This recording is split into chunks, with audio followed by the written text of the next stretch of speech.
No guys, yung mga kamiks, titingnan ko dito kasi mayroon daw king cobra dito, nakikita daw sa gulong ng sakyanan yung malaki. Kita niyo yan, yung malaking gulong.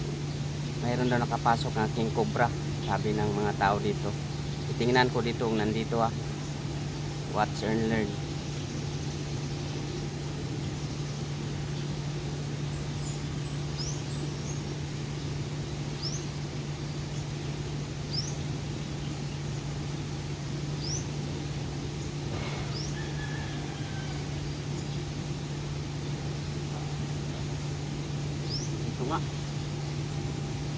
Nandito nga sa loob yung yung king cobra na sinasabi nila.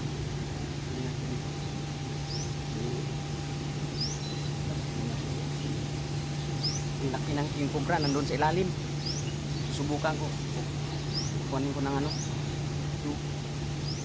ito, tingnan ko, tutulutin ko kung mayroon nandito.